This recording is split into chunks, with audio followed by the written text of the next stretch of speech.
하나님의 말씀을 봉독해 드리겠습니다. 요한복음 1장 47절부터 50절까지 제가 봉독을 해 드리겠습니다. 봉독합니다. 예수께서 나다나엘이 자기에게 오는 것을 보시고 그를 가리켜 이르시되 보라, 이는 참으로 이스라엘 사람이라 그 속에 간사한 것이 없도다. 나다나엘이 이르되 어떻게 나를 아시나이까? 예수께서 대답하여 이르시되 빌립이 너를 부르기 전에 내가 무화과 나무 아래에 있을 때에 보았노라. 나다나엘이 대답하되 랍비여, 당신은 하나님의 아들이시요 당신은 이스라엘의 임금이로소이다. 예수께서 대답하여 이르시되 내가 너를 무화과 나무 아래에서 보았다 함으로 믿느냐? 이보다 더 큰 일을 보리라. 아멘. 오늘은 참 이스라엘 사람이라는 제목으로 함께 말씀을 듣겠습니다. 오늘도 하나님께서 예배드리는 우리 성도님들을 만나주시고 생명의 말씀을 통해서 풍성한 은혜를 내려주시기를 축원합니다. 먼저 하나님께 기도드리겠습니다. 하나님 아버지, 오늘도 저희들을 사랑하시고 예배를 받으시며 귀한 말씀 주시니 감사를 드립니다. 이 말씀을 통해서 저희들에게 무엇을 말씀하시고자 하는지 바르게 증거될 수 있도록 종의 입술을 주장해 주시고 전할 때도 들을 때도 성령이 함께하여 주옵소서. 그래 우리 모두가 말씀을 통해 주시는 하나님의 그 음성을 듣고 깨닫고 행할 수 있게 하시고 아버지의 믿음으로 실천하여 주시는 복을 받게 하여 주시옵소서. 예수님의 이름으로 기도하옵나이다. 아멘. 오늘은 예수님의 12 제자 중에 한 사람이었던 나다나엘의 인물과 신앙을 찾아서 교훈을 받기를 원합니다. 나다나엘은 원래 예수님을 믿지 않았죠. 나사렛 출신이라는 이유로. 그래서 이제 예수님을 믿질 않았는데 빌립이 그의 친구였습니다. 그래서 빌립이 먼저 예수님을 만나고 그리고 예수님을 영접한 다음에 자기 친구인 나다나엘을 찾아와서 예수님을 소개하게 됩니다. 그때에 이제 예수님을 알게 되고 예수님을 찾아와서 구주로 영접하여 제자가 된 인물, 그 인물이 바로 나다나엘이죠. 우리가 나다나엘 그러면 예수님의 12 제자 이름에 보이질 않죠.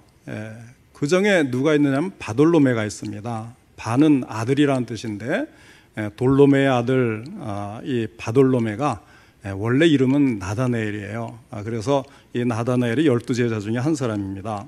근데 이 나다나엘의 첫 출발이 그 어느 제자보다도 참 훌륭하게 시작된 것을 볼 수가 있습니다. 오늘 본문에 보면 예수님으로부터 참 훌륭한 칭송을 받지요. 이렇게 제자가 되어서 예수님을 따르다가 예수님께서 승천하신 이후에는 아르메니아에 가서 전도하다가 십자가에 달려서 순교했다는 이야기가 전해져 오고 있습니다. 자, 오늘 본문을 통해서 나다나엘이라고 하는 인물에 대해서 배울 수 있기를 원합니다. 그리고 나다나엘과 같은 삶을 삶으로 해서 참된 예수님의 제자로 인정받고 살아가는 은혜가 우리 모두에게도 있기를 바랍니다. 첫째로 나다나엘은 진실한 사람이었습니다. 주님은 우리의 마음을 아시죠. 그래서 요한복음 2장 25절에 예수님에 대해서 이렇게 말씀을 합니다. 또 친히 사람의 속에 있는 것을 아심으로 사람에 대하여 아무의 증거도 받으실 필요가 없음이니라 했습니다. 누군가 나를 소개해줘야 예수님이 나를 아는 게 아니고 예수님은 내 속을 다 들여다보시고 알고 계시다고 하는 것입니다. 우리의 마음속을 이처럼 들여다보시는 그분 앞에 우리가 섰을 때에 나다나엘처럼 이는 참으로 이스라엘 사람이라 그 속에 간사한 것이 없도다 하는 주님의 음성을 들을 수 있다면 얼마나 행복한 사람이겠습니까? 성경에서 이스라엘 사람이라고 하는 것은 특별한 의미가 있어요. 그래서 이스라엘 사람이라는 말을 사용할 때는 진실하고 사심이 없고 하나님을 정직하게 믿고 섬기는 진정한 영적 아브라함의 자손들을 가리킬 때 이스라엘 사람 이렇게 사용합니다. 그런데 유대인들이라고 하는 말은요, 그 마음이 간사하고 잔인하고 율법적이고 처음부터 끝까지 계속해서 예수님 말씀에 귀를 막고 예수님을 믿지 않고 예수님을 적대하고 시험하는 아브라함의 육신적 자손들을 말하는 것입니다. 그러니까 이스라엘 사람이라고 말할 때는 이미 그 칭호 속에 이 사람이 얼마나 진실한 사람인가 하는 것을 알려주는 의미가 있다는 것이죠. 오늘 본문에 보면 예수님께서는 나다나엘을 만났을 때에 그에게 참 이스라엘 사람이라고 하는 칭호를 사용하시면서 그 속에 간사한 것이 없다는 사실을 강조했습니다. 우리 주님께서 찾으시는 사람은 바로 이와 같은 사람이라는 것입니다. 간사하다 하는 말은 교활하다, 관계가 있다, 기만, 속임, 책략, 사기, 허위, 불신 이런 것들을 의미하는 말이죠. 그 말은 곧 두 마음이 있다는 말입니다. 자기에게 유익하면 붙고 배고프면 달라붙고 불리하거나 배가 부르면 도망가는 성품의 인간을 말합니다. 이런 사람들은 욕심으로 서로 속이고 속고 아첨하며 배신하는 삶을 살아가는 것입니다. 오늘의 이 시대는 얼마나 간사하고 거짓된 기만으로 가득 찬 세상임을 보여주고 있습니까? 물론 역사적으로 사람 사는 사회가 대체로 그런 경향이 있지요. 그렇지만 오늘날에는 더욱더 심한 상태라고 할 수가 있는 것입니다. 그런데 문제는 교회 안에도 이런 진실하지 못한 일이 비일비재하다는 것이에요. 어떤 사람은 한국교회의 가장 큰 병이 이 병이라고 하는 그런 사람도 있어요. 성령 받은 이야기를 들어보면 굉장한데 거래를 해보면 거짓말을 한다는 것입니다. 간증을 들어보면 대단한데 같이 지내보면 악취를 풍기는 그런 냄새가 난다는 거예요. 요즘은 어떠한지 잘 모르겠지만은 한때 미국의 한 신학교의 경우에 가짜 박사학위를 팔아먹는 신학교로 알려져 있었습니다. 그런데 그 주 고객이 누구냐면 한국의 목사님들이었다는 거예요. 사들인 학위를 가지고 유학 갔다 왔다고 내세우는 목사님들이 지금도 존재하고 있다는 사실은 너무나 부끄러운 일이 아닐 수가 없어요. 빨리 그것을 버려야죠. 고백까지는 안 해도 이용하지 말아야 되죠. 그러나 나다나엘에게서 찾을 수 있는 인격은 주님께서 인정하실 정도로 참 이스라엘 사람이요 간사함이 없었습니다. 주님이 얼마나 기뻐하셨겠어요. 이처럼 진리 되시는 주님께서는 진실한 인물을 찾으십니다. 태도와 말과 행실에 있어서 거짓이 없는 인물이었던 나다나엘은 주님의 마음에 들었고 마침내 주님께서 칭찬하시고 제자로 부르셨습니다. 예수님께서 진실한 삶을 사신 것처럼 예수 믿는 우리는 주님의 삶을 그대로 본받고 따르며 진실한 신앙인이 되어야 합니다. 그럼 어떤 면에서 진실해야 될까요? 먼저 죄에 대한 고백이 진실해야 합니다. 속임과 감춤이 없는 고백이 있어야 합니다. 우리는 회개가 없는 시대를 살아가고 있는 것 같아요. 말씀을 들으면서도 오히려 그 말씀을 자신의 죄를 적당히 합리화하고 얼버무리려고 하는 그런 경향들이 보이는 것입니다. 회개에 합당한 열매가 없이는 그 어떤 죄도 거저 용서되지 않는다는 것을 기억해야 합니다. 또한 과거의 공적이 오늘의 죄를 탕감할 수도 없는 것입니다. 언제나 우리는 하나님 앞에서 죄인임을 고백하고 작은 죄 하나라도 숨김없이 하나님께 고백할 때에 하나님은 우리의 죄를 흰눈같이 씻어주시고 용서하며 축복해 주시는 것입니다. 이 고백의 문제를 간혹 사람들은 대중 앞에 고백해야 진실하다고 생각해요. 그러나 그것은 아닙니다. 하나님 앞에 고백하는 것이고요. 우리가 1907년 평양 대부흥운동 때에 길선주 목사님이 자기의 죄를 많은 사람 앞에 고백해서 모든 사람들이 정말 감동을 받고 다 같이 그날 밤을 새가면서 통성으로 회개하고 그리고 부흥의 불길이 일어났죠. 이런 특수한 경우가 있어요. 성령께서 역사하실 때 정말 그 마음을 움직여서 사람들 앞에서도 정말 부끄럽지만 죄를 고백하지 않을 수 없는 그런 상황이 있어요. 그렇지만 대부분은 그런 경우에 그 결과물이 좋지 않을 경우가 있습니다. 일단은 하나님께 진실하는 거예요. 그리고 진실하게 고백한다는 것은 내가 어떤 문제를 일으켰을 때 그 상대방에게 내가 사과하고 그것을 또 용서를 구할 때 그 사람하고 진실하는 것이지, 고백이 있는 것이지, 대중 앞에 무조건 내 죄를 다 고백해야만이 그것이 진정한 고백이고 성경께서 하시는 일이라고 주장하는 것은 잘못된 경우들이 많이 있으니까 우리가 이런 점에서 너무 이 강박관념 갖지 마시길 바라요. 일단은 하나님 앞에 진실하게 고백하는 것입니다.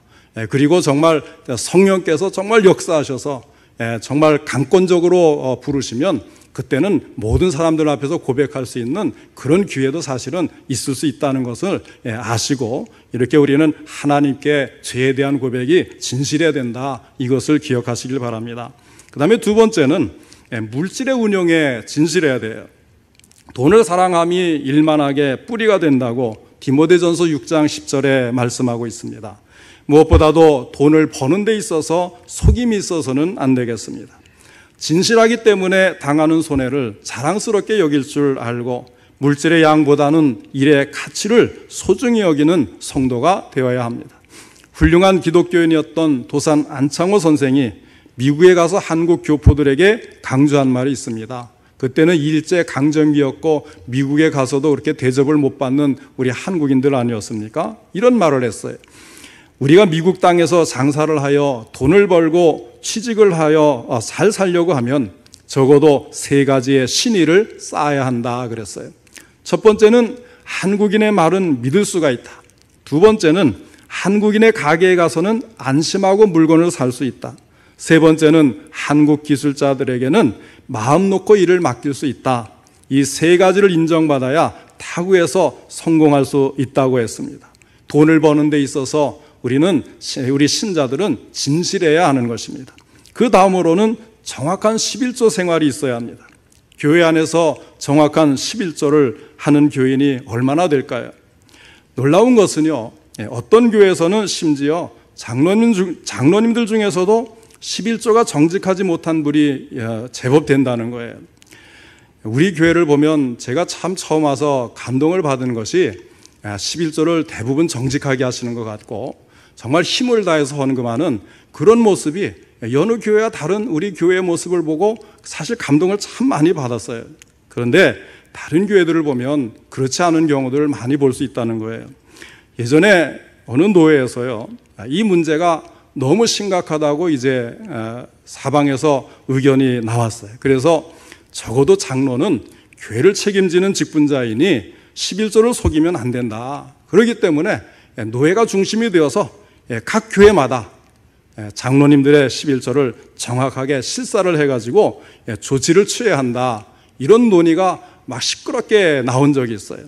물론 실행까지는 옮겨지지 않았지만 오죽하면 그런 일이 있었겠어요. 그렇다면 우리 일반 평신도의 입장에서 과연 얼마나 정직하게 11조를 하는가, 이런 문제를 우리가 고민하지 않을 수가 없어요.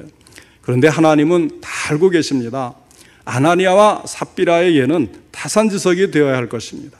그들이 헌금을 속였을 때에 베드로가 뭐라 그럽니까? 사람에게 거짓말한 것이 아니요 하나님께로다. 엄하게 책망하였던 사실을 잊어서는 안 되겠습니다. 그 다음에 세 번째는 약속에 진실한 신앙인이 되어야 합니다. 약속에는 하나님과의 약속이 있고 사람과의 약속이 있고 자신과의 약속도 있지요. 작은 약속 하나라도 신실하게 지키는 진실한 신앙인을 하나님께서는 주목하십니다. 또한 우리는 하나님 앞에 드린 약속과 삶 속에서 진행되는 약속을 지켜야 진실한 자로서 하나님의 복을 받을 수가 있습니다. 그 다음에 네 번째는 사람 앞에 진실해야 되겠죠. 남을 속이고 자신의 유익을 취하는 것을 거짓이라고 합니다. 성경은 거짓된 말과 행위에 대해서 놀라울 정도로 많이 경고를 하고 있습니다. 거짓인 줄을 알면서도 남을 해하고 짐짓 거짓을 지어내는 사람, 하나님을 심히 싫어하신다는 사실을 잊지 마시길 바랍니다. 다섯째는 이 사회 앞에 진실한 신앙인이 되어야 합니다. 더불어 함께 살아가는 사회의 구성원으로서 그 책임과 의무를 성실히 감당해야 합니다. 사회 속에서 그리스도인은 이익을 추구하는 자가 아니라 봉사하는 자로서 칭송을 받아야 될 것입니다. 그리스도인은 사회에서 빛과 소금의 역할을 감당해야 될 사명을 가진 사람들입니다. 진실하지 않고서는 누구도 인정해 주질 않아요. 우리는 하나님 앞에서나 사람 앞에서 또한 자신에게 늘 진실한 자가 되어서 하나님의 축복을 세상에 알리는 성도가 되어야 하겠습니다. 자, 이런 여러 가지 분야에서 우리 성도들은 진실해야 하는데, 나다나엘이 예수님께 인정받았다고 하는 것은 진정 철저하고 온전하게 진실한 모습을 갖고 있었음을 말해주는 것입니다. 그 다음에 둘째로 나다나엘은 기도하는 사람이었습니다. 나다나엘이 예수님께 왔을 때에 그는 예수님께서 이미 자신에 대해서 모든 것을 알고 계심을 발견하게 됩니다. 예수님께서는 나다나엘을 만나기 전에 이미 그가 어디에 있었는지까지도 아셨던 것입니다. 또 무엇을 하고 있었는지도 다 아셨어요. 예수님께서 나다나엘이 자기에게 오는 것을 보시고 그를 가리켜 이렇게 말씀하셨죠. 보라, 이는 참으로 이스라엘 사람이라 그 속에 간사한 것이 없도다. 그때에 나다나엘이 물어봐요. 어떻게 나를 아시나이까? 그러자 예수님은 한 걸음 더 나아가서 이렇게 말씀을 하셨습니다. 빌립이 너를 부르기 전에 내가 무화과 나무 아래에 있을 때에 보았노라. 나다나엘에게는 이 예수님의 말씀이 굉장한 충격으로 부딪혀왔던 것 같아요. 그래서 그 이후에 나다나엘이 이런 고백을 하지 않습니까? 나다나엘이 대답하되 랍비여, 당신은 하나님의 아들이시여 당신은 이스라엘의 임금이로소이다. 왜 이 말씀이 그토록 나다나엘에게 충격으로 다가왔을까요? 이스라엘의 무화과 나무는 높이보다는 이제 옆으로 퍼지는 숲과 같은 나무로 가지가 많아요. 사택 앞에도 무화과 나무가 있는데 보니까 이 옆으로 자라더라고요. 그래서 이게 세워주니까 이제 좀 위로 올라가는데 어쨌든 이게 이제 무성하고 옆으로 많이 자라게 되면 그 나무 아래 그늘이 형성이 됩니다. 그래서 이스라엘 사람들은 그 무화과 나무 그늘 아래에 조용히 앉아서 기도하고 묵상도 하고 성경도 읽고 율법도 연구하며 특별히 메시아가 오시기를 간절히 기도하는 장소로 이용했다고 합니다. 아마 나다나엘도 예수님을 만나기 바로 직전에 무화과 나무 아래에서 기도와 묵상을 하고 있었을 것이라고 짐작이 됩니다. 그 모습을 예수님께서 보신 거예요. 가까이 안 계셨는데 어떻게 보셨을까요? 그러니 나다나엘이 놀라는 거죠. 나다나엘이 주님을 뵙기 전에 주님께서 먼저 그를 보신 것입니다. 제자들이 갈릴리 바다에서 광풍을 만날 때 한밤중에 예수님은 이제 언덕에 올라가서 기도하시고 또 제자들은 이 한참의 거리를 깜깜한 밤에 이 풍랑 속에 나아가서 모두 힘들어하는 상황을 맞이하지 않습니까? 그때 예수님이 보시고 하는 것이 성경에 나오잖아요. 굉장한 거리 깜깜한 밤인데 보셨다는 겁니다. 이런 식으로 예수님은 무화과 나무 아래에 있는 이 나다나엘을 가까이 계시지 않았는데도 보았던 것입니다. 그래서 나다나엘이 주님을 뵙기 전에 주님이 먼저 그를 보셨어요. 여러분, 삭개오가 예수님을 만나는 장면을 기억하십니까? 삭개오가 예수님을 만나기 위해서 얼마나 애를 씁니까? 키는 작고 사람들은 많아서 이 나무에 올라갔는데 예수님이 그를 찾아오시는 거예요. 그러니까 우리가 예수님을 만나는 것은 내가 만난다고 생각하지만 사실은 누가 먼저 나를 찾아오셔요? 예수님이 나를 먼저 찾아오시는 겁니다. 우리는 그렇게 믿는 거예요. 그렇게 우리가 예수 믿고 구원받게 되는 거예요. 내가 주님을 보기 전에 누가 먼저 나를 봅니까? 주님이 나를 먼저 보는 겁니다. 그래서 우리 성도님들이 기도할 때에 홀로 골방에서 기도를 해도 혼자라고 생각하지 마시기 바랍니다. 주님이 지켜보고 계세요. 듣고 계시고 보고 계시고 함께 계십니다. 그러니 이 나다나엘이 그 예수님을 알아보는 거죠. 그래서 하나님의 아들이시고 이스라엘의 임금이시다 확신을 하고 고백하지 않을 수가 없었던 것입니다. 우리는 여기서 이 무화과 나무 아래에 있을 때에 보았노라, 이것을 그 의미를 잘 알아야 돼요. 그냥 지나치다가 보인 것처럼 그렇게 생각하시면 안 된다는 거예요. 이것은 주목하고 있었다, 의지적인 측면까지도 내포하는 용어입니다. 다시 말하면 이는 예수님께서 이미 나다나엘을 당신의 제자로 지목하셨다는 거예요. 언제 지목하셨습니까? 기도할 때. 기도하지 않고 하나님께 쓰임받을 수가 없는 것입니다. 우리 교회도 많은 분들에게 하나님께서는 직분을 주시고 사명을 주셨습니다. 하나님이 맡겨주신 이 직분을 잘 감당하기 위해서 더욱 열심히 기도하시기를 바랍니다. 기도할 때 주님은 보고 계시며, 기도할 때 주님은 지혜도 주시고 깨닫게도 하시고 능력도 주시는 줄 믿으시기를 바랍니다. 본문을 보면 주님께서는 기도하는 나다나엘을 아셨어요. 만나기 이전에 나다나엘이 무화과 나무 아래에서 하나님의 나라를 기다리며 묵상과 기도에 잠겨 있을 때 예수님은 그를 지켜보시며 제자로 삼아 주의 일을 맡기기로 작정하신 것입니다. 우리 교회는 모든 성도들이 나다나엘과 같이 기도함으로 주님의 부르심에 응할 수 있고, 또한 기도하며 주님의 맡겨진 사명을 능히 감당하는 능력을 얻을 수 있기를 주님의 이름으로 축원합니다. 그 다음에 이제 세 번째로, 나다나엘은 메시아를 대망하는 사람이었습니다. 이것은 주님의 일꾼으로 헌신하고자 하는 사람들에게 매우 중요한 덕목이라고 할 수가 있어요.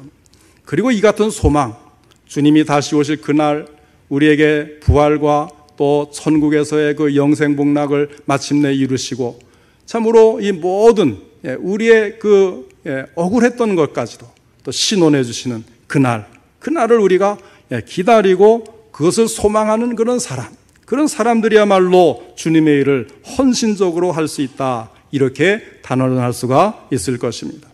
예수님의 재림, 하나님 나라의 도래를 꿈꾸지 않고 누가 진정한 하나님 나라의 일꾼이 될 수 있겠습니까?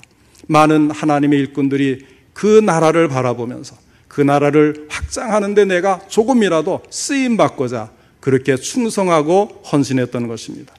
본문에 나오는 빌립과의 대화를 볼 때 나다나엘은 분명히 메시아를 기다리는 인물이었습니다. 성경을 중심으로 한 기독교의 역사를 살펴보면 모든 믿음의 선배들의 최대의 관심사여 최대의 대망이 있었다면 바로 이 같은 메시아를 대망하는 신앙이었던 것을 찾아볼 수가 있습니다. 나다나엘이 초림의 메시아 구주를 기다리며 대망하는 인물이었다면 오늘 우리는 재림하실 주님, 다시 오실 주님을 간절히 사모하면서 대망하는 것이 마땅한 일이 아니겠습니까? 또 그런 인물을 주님은 원하신다는 사실을 알아야 합니다. 종말의 주님의 재림을 대망하는 사람들은 그러면 어떻게 해야 될까요? 마태복음 25장에 주님께서 등을 들고 신랑을 맞으러 간 열 처녀를 비유로 말씀하시죠. 재림하실 주님을 대망하는 성도가 해야 될 의무를 교훈하면서 이 비유를 들은 거예요. 거기에 보면 어때요?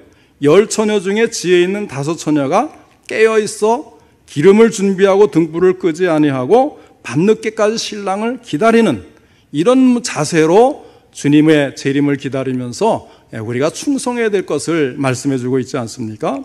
데살로니가 전서 5장에서는 그리스도의 재림을 말씀하실 때에 밤에 도둑같이 오실 것이라고 하시면서 준비할 것을 요구하시는 중에 그리스도인은 낮에 속한 자들이므로 자지 말고 깨어 있어야 한다고 경계를 하셨습니다.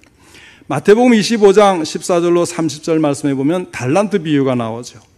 이것도 예수님의 재림을 대망하는 성도가 마땅히 맡은 일에 충성할 것을 교훈하는 말씀입니다.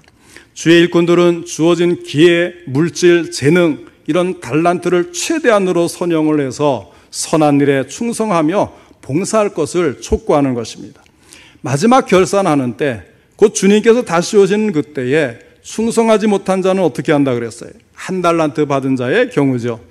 그 한 달란트, 나는 왜 이거밖에 못 받았을까? 이걸 가지고 뭘 하라는 걸까? 이것마저 잃어버리면 어떡할까? 그래서 이제 땅에 묻어두었다가 다시 가져올 때 책망을 받지 않습니까? 이것을 우리에게 경계하는 거죠. 그래서 우리 성도들은 기회가 있고 물질이 있고 또 건강과 재능이 있을 때 열심을 품고 충성하라고 하는 것입니다. 그래서 초대교회 교인들은 마라나타, 주여 어서 오시옵소서 이렇게 인사를 하는 것은 주님 오실 날을 기다리면서 그때를 위해서 충성하는 그런 마음가짐을 가졌던 것을 보여주는 것입니다. 우리는 초림하실 예수님을 학수고대하며 무화과 나무 밑에서 기도하고 말씀을 연구했던 나다나엘과 같은 심정으로 주님 다시 오실 날을 바라보면서 오늘 이때 최선을 다하여 주님을 위해 헌신하는 성도들이 될 수 있기를 바랍니다. 자, 마지막 넷째로 나다나엘은 바른 신앙을 고백한 사람이었습니다. 본문에는 주님의 제자들의 믿음의 고백이 몇 가지 나와요. 처음에 본문 38절에 보면 랍비어하고 부르는 것을 봅니다. 이것은 선생이라는 뜻이죠. 종교와 율법의 스승을 부르는 말인데 신앙의 초보 단계라고 할 수 있습니다. 우리 주님을 선생이나 종교의 지도자로 존경하는 초보적 신앙을 가졌다는 것입니다. 그런데 그 다음 41절에 보면 우리가 메시아를 만났다 하는 빌립의 고백을 볼 수가 있어요. 구약 4,000년 동안 그토록 기다리던 구주 메시아를 가리키는 것입니다. 요한복음의 일관된 사상이기도 하죠. 자, 이것은 신앙의 경험을 고백하는 첫 번째 단계입니다. 본문 43절로 46절에 보면 빌립은 율법과 선지자들이 예언한 바가 성취된 주님을 소개합니다. 이것은 말씀을 근거해서 확신하고 확증하는 흔들림 없는 신앙 단계다, 이렇게 할 수가 있겠습니다. 그런데 오늘 본문 49절에 나오는 나다나엘의 신앙은 그보다 한 단계 더 올라가는 거예요. 주님을 하나님의 아들이요 또 이스라엘의 임금으로 믿는 높은 신앙의 차원에서 신앙의 고백을 한 것입니다. 어디에서 이 같은 고백이 나올 수 있겠습니까? 그의 성경 연구와 기도 생활, 그리고 주 예수님을 만났을 때에 그의 속마음을 아실 뿐만 아니라 무화과 나무 밑에 있을 때에도 마치 눈앞에서 보는 것 같이 보시는 예수님의 신비로운 능력을 체험하였을 때에 나오는 신앙입니다. 오늘 우리에게 필요한 것이 이 같은 말씀과 기도와 체험을 통해 나오는 고백이 아니겠습니까? 오늘 함께 드리는 우리 성도님들 모두가 진실로 이같이 지식과 함께 경험을 통해 만난 주님에 대한 고백이 있으시기를 축원합니다. 이번에 이제 서울에 올라가서 저희 둘째 딸 결혼식을 이제 주례해 줄 목사님 부부, 또 기도해 주실 목사님 부부 네 분을 이제 모셔서 대접을 했어요. 대접을 했는데 잘하는 사람들이죠. 그러니까 저의 이제 여러 가지 어려운 일을 겪었던 것을 이야기하면서 그런 것들을 당할 때 어떤 심정이었습니까? 이렇게 묻더라고요. 그래서 나는 하나하나가 감사합니다. 왜냐하면 힘든 일이 있을 때, 어려운 일이 있을 때 그것을 통해서 지금의 나를 만들어 가시는 주님, 그것을 경험을 통해서 살아계신 하나님을 체험하게 하셨고, 그렇기 때문에 나는 누구에게도 살아있는 하나님에 대한 그 확신 있는 기도의 응답과 또 인도하시는 것과 이 모든 것을 그것을 내가 고백할 수 있도록, 그게 아니면 내가 어떻게 목회를 하겠습니까?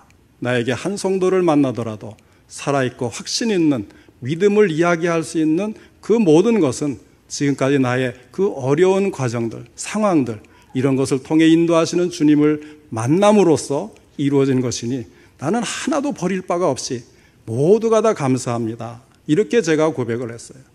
여러분 바로 그것 아니겠습니까? 나다나엘처럼 기도를 통해서 참으로 기대하고 고대하는 그런 그 주님을 향한 마음, 또 말씀 연구를 통해서 확신 있게 확증하는 그러한 믿음, 여기에 여러분의 삶을 통해서 만나주신 하나님에 대한 체험 있는 신앙 고백이 함께 뭉쳐서 우리는 나다나엘처럼 진실한 신앙으로 진실하게 주님을 섬기고 주님께 쓰임받는 것이 아니겠습니까? 이와 같은 신앙이 우리 모든 성도님들에게도 저는 있으리라고 믿어요. 그렇지 않고선 지금까지 이렇게 할 수가 없겠죠. 그러나 더 확신 있게, 더 풍성하게 누리는 우리 성도님들 되시기를 바랍니다. 자, 그렇다면 오늘 우리의 신앙 고백을 두고 한번 또 반성해 봐야겠죠. 참된 신앙 고백은 먼저 마음 중심으로 믿고 입으로 고백하며 증거를 하게 됩니다. 그 다음에는 자신이 믿고 고백하는 그 신앙으로 몸을 바쳐서 헌신하는 것이 참 신앙이라고 하겠습니다. 오늘날 많은 사람들이 그리스도를 믿고 믿음을 고백하고 교회의 회원이 되고 직분을 맡아 봉사하고 신자로서 생활을 하고 있지만 변화가 없는 사람들이 있어요. 아무런 변화가 없는 그 이유가 무엇일까? 사실은 진정한 신앙이 마음에 없기 때문이고 헛된 입술만의 고백이고 몸으로 산재물이 되지 못했기 때문이 아니겠습니까? 나다나엘은 마음으로 의심을 벗고 믿었으며 입으로 고백한 대로 즉시 몸을 바쳐 주님을 따랐습니다. 그는 이름 없이 묵묵히 주님을 따르다가 마지막에는 아르메니아에 가서 전도하고 그러다가 십자가 달려 순교를 했다고 합니다. 오늘 우리 모두 진정한 믿음으로 신앙을 고백하고 헌신, 봉사한 인물 나다나엘을 본받을 수 있기를 바랍니다. 나다나엘과의 대화를 통해서 주님은 우리 성도들이 진실하게 살기를 얼마나 갈망하셨는지를 엿볼 수가 있습니다. 주님은 유명한 사람을 찾으신 것이 아니요 오직 진실한 사람을 찾고 계셨습니다. 완벽한 사람을 찾으신 것이 아니요 진실한 자를 원하십니다. 죄 없는 자보다는 죄가 있어도 정직하게 고백하고 회개하며 진실한 사람을 더 좋아하십니다. 실수가 없어서 완벽한 사람보다는 차라리 실수가 있더라도 진실한 사람, 확신 있는 신앙 고백을 하는 사람을 주님은 원하시는 것입니다. 오늘 우리 교회 성도님들 모두가 나다나엘에 간사한 것이 없고 진실한 인격과 그의 경건한 기도와 메시아를 기다리는 소망과 바른 믿음을 배울 수 있기를 원합니다. 그래서 하나님 앞에서 칭찬받고 주님의 마음을 끌며 주님께서 일꾼으로 삼고 싶어하는 사람이 되어서 주님을 위해 온전한 헌신과 충성을 바쳐 하나님 나라의 확장에 귀하게 쓰임받는 참 이스라엘 사람, 진실한 신자가 되시기를 주님의 이름으로 축원합니다.